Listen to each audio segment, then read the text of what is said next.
त्रिशूलधारी इस जल के स्रोत को रोक पाएगा, वही वास्तव में महान कहलाएगा और इस चरण का विजेता भी।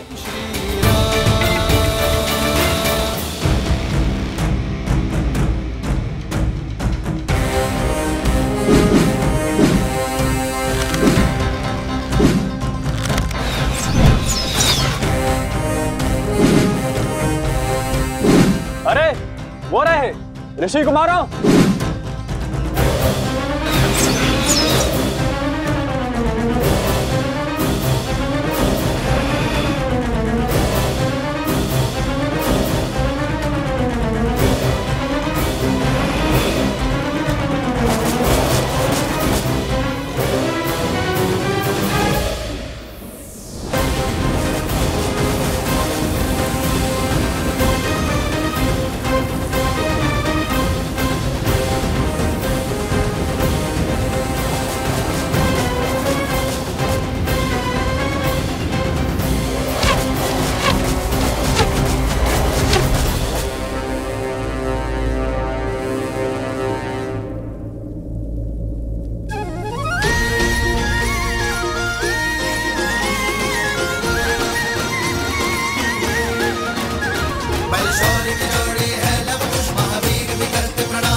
अद्भुत अद्भुत क्षमता है इन बालकों में, और वो भी ऋषि कुमार।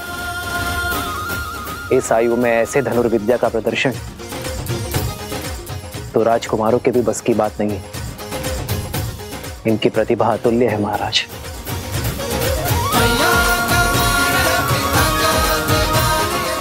अरे रुको,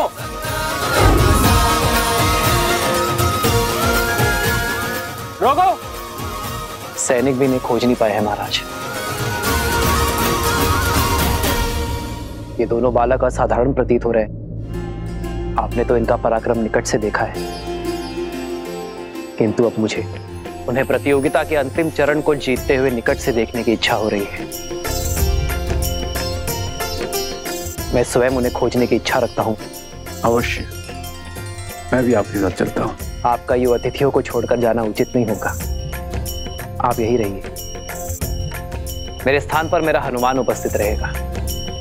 जैसे प्रभु की इच्छा।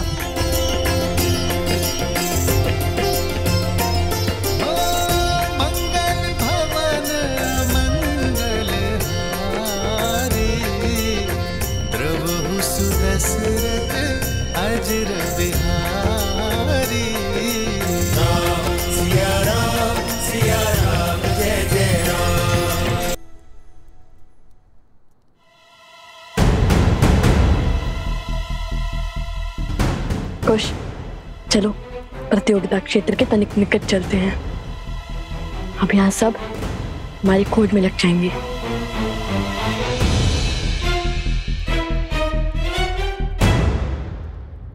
अद्भुत धनुर्विद्या का प्रमाण देते हुए हमारे गुप्त प्रतियोगी ने दूसरा चरण जीत लिया है, और इसी के साथ हम आ पहुंचे हैं इस स्पर्धा के आखिरी चरण में। अब देखना यह है कि इस अंतिम चरण में वो हमारे समक्ष आते हैं या नहीं। तो ध्यान से सुनो, इस चरण में महाराज जनक का अश्व, जिसे आसपास के सभी 12 राज्यों में सबसे तीव्र होने का गौरव प्राप्त है, उसे बिना क्षति पहुंचाए रोक पाएगा, वो होगा प्रतिस्पर्धा का विजेता।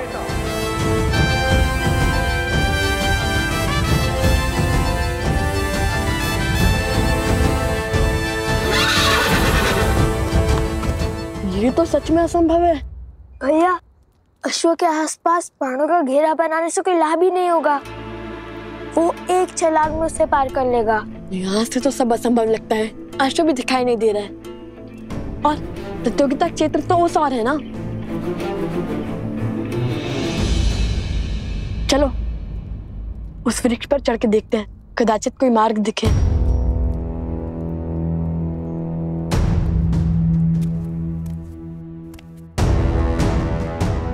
सैनिक आ रहे, धनुष छुपा।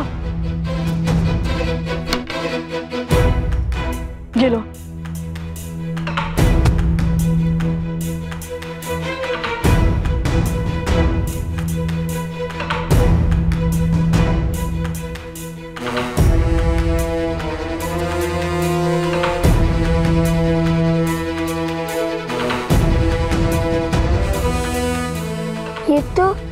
राजा के सैनिक हैं। इतने सैनिक मिलकर उन दो बालकों को नहीं खोज पा रहे हैं। शीघ्र ही हमें उन दोनों को महाराज के समक्ष ससम्मान प्रस्तुत करना होगा।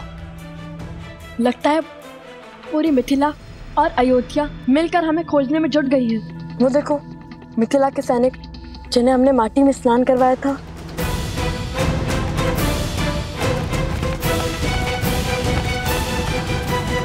ये अकस्मात रुक क्यों गए? लगता है राजघराने से कोई आ रहा है।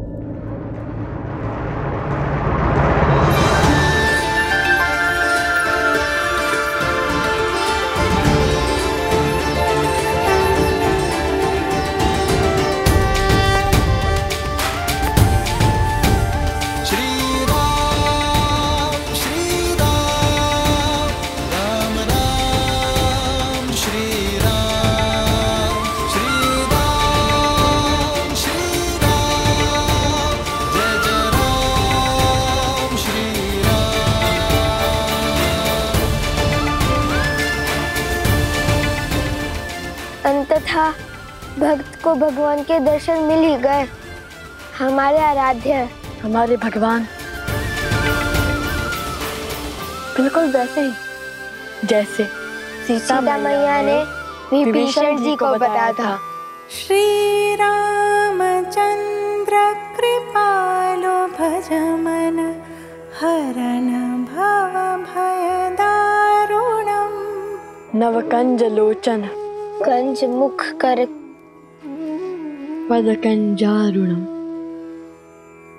कंदर्प अगणित अमित छवि नवनील नीरज सुंदरम। पटपीत मान उतड़ित रुचि शुचि नौमि जनक सुतावरम।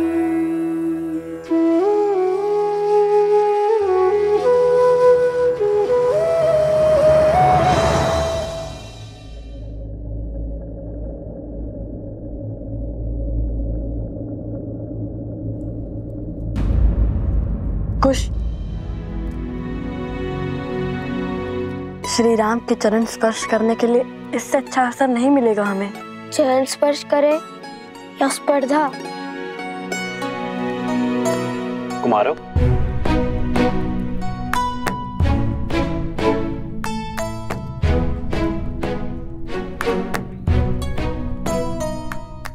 आभास होता है ये भार बहुत अधिक है।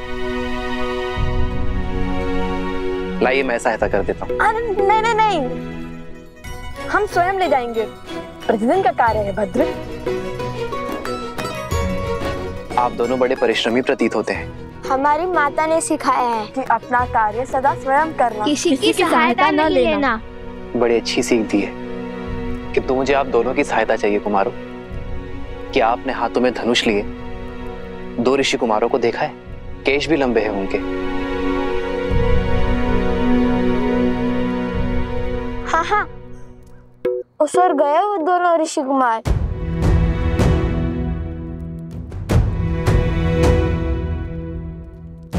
धन्यवाद। अपने पिता के चरण स्पर्श करके आशीर्वाद लेना हमारे पुत्रों की नियति में नहीं, किंतु ये पुष्प वो दोनों ही लेकर आए हैं आर्य। इसमें उनका स्पर्श है, स्वीकार कीजिए। सिया राम, सिया राम, सिया राम, सिया राम, सिया राम, सिया राम, सिया राम, सिया राम। हमें आशीर्वाद देते जाइए श्री राम।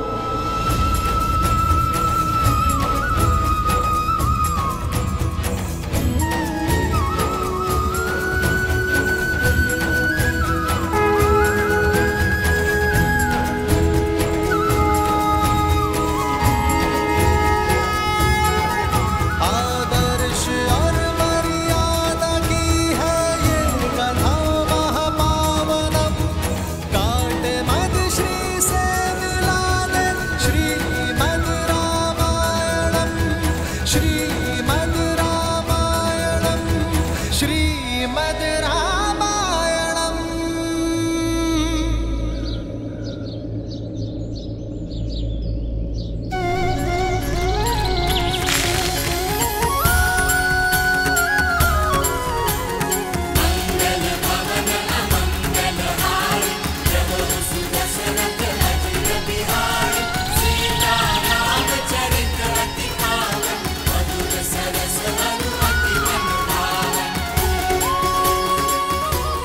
प्रसन्न रहो,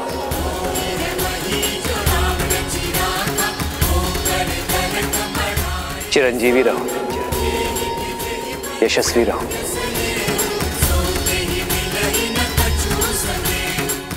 ये कैसा अद्भुत आभास है। अब तक जिस मन को चिंता घेरी हुई थी, अब वो अचानक आनंदमय कैसे हो गया। कैसा शुभ संकेत है ये।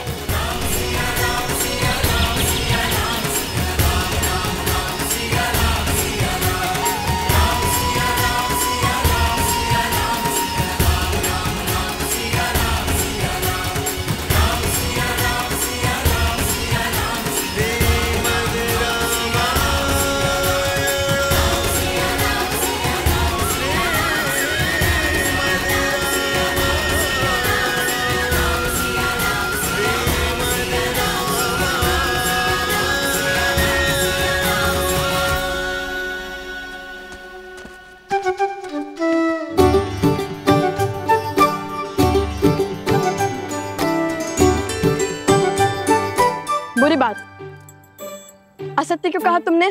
हम तो यही हैं। असत्य? और मैंने तो केवल इतना ही कहा था कि वो दो ऋषि कुमार उस ओर से आए थे और हम भी तो उसी ओर से आए, तो हम भी थे ना उसी ओर से। सत्य को तर्क में मत उलझाओ कुश। श्री राम से असत्य कहा है तुमने। प्रतियोगिता जीतने के बाद जब हम प्रभु श्री राम से मिलेंगे तो हमें उनसे क्षमा मांगनी होगी, समझे तुम? समझ गया भ्राता श्री। अब चलिए, वहाँ कोई सैनिक नहीं है। चलो।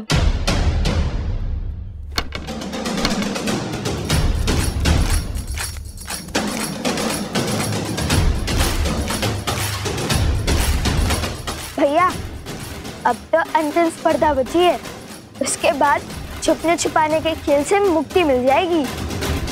मैया कमाल है पिता का विवाद, ये तो करने संग्राम का मजा आए हैं। माथे पे तेज ले, कांधे पे धनुष साजे भुजा, बलि है बलवान आए हैं।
सावधान, अश्व को क्षति नहीं पहुंचनी चाहिए।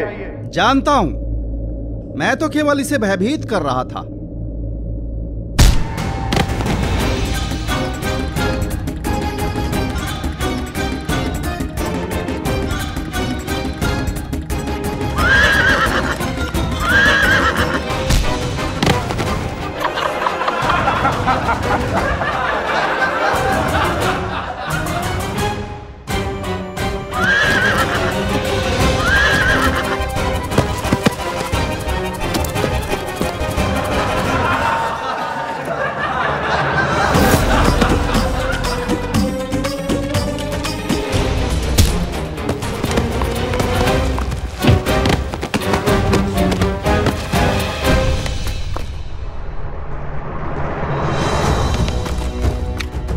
अश्व प्रतियोगिता के स्थल से बाहर निकल चुका है भैया।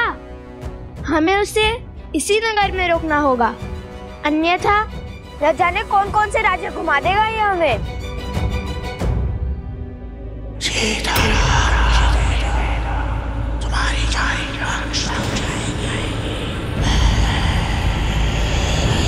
ये किस राक्षसी शक्ति का आभास हुआ मुझे?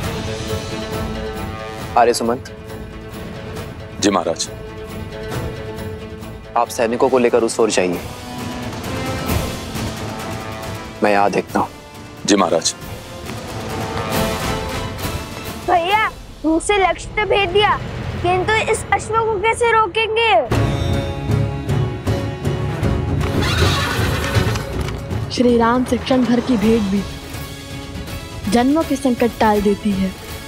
तुम देखना, उनके दर्शन का लाभ अवश्य मिलेगा हमें। किंतु उन्होंने तो कभी कोई अश्व नहीं रोका था। रोका था क्या?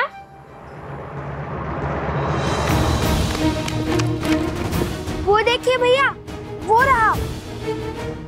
कुछ सोचिए भैया, कैसे रोके इस अश्व को?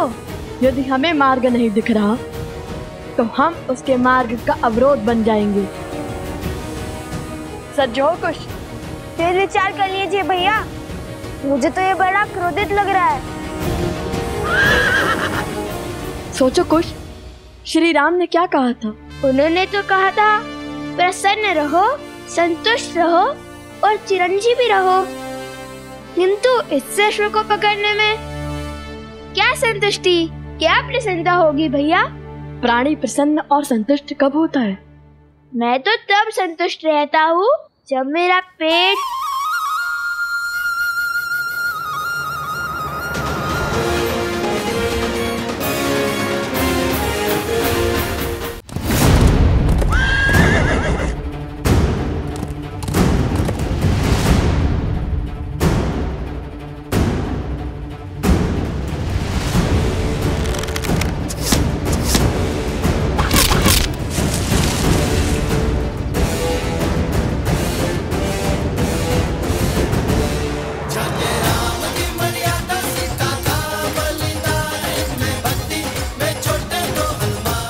प्राणी तब संतुष्ट होता है जब उसका पेट भरता है।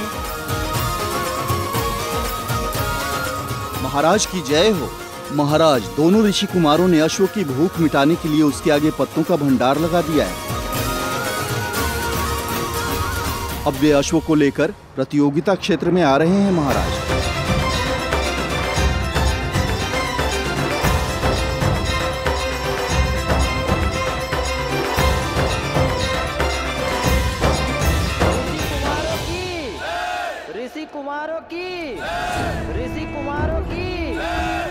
लगता है तुम्हारे मित्र स्पर्धा जीत गए हैं। समय आ गया है जब उस प्रतियोगिता क्षेत्र में उन्हें पुरस्कार मिल रहा होगा।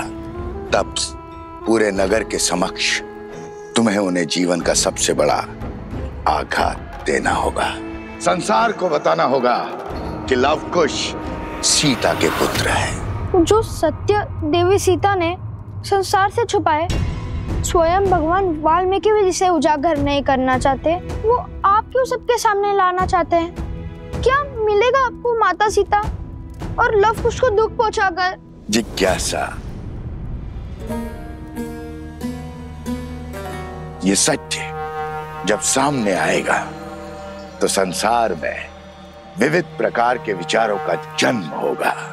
कोई राम से इसलिए घृणा करेगा क्योंकि उसने अपनी गर्भवती पत्नी का त्याग किया। कोई सीता पर संदेह करेगा। मैं कुछ नहीं कहूंगा, चाहे तो आप मेरे सर के टुकड़े टुकड़े कर दे। लगता है मुझे अपनी मायावी शक्तियों से ही तुमसे अपनी बात मनवानी पड़ेगी।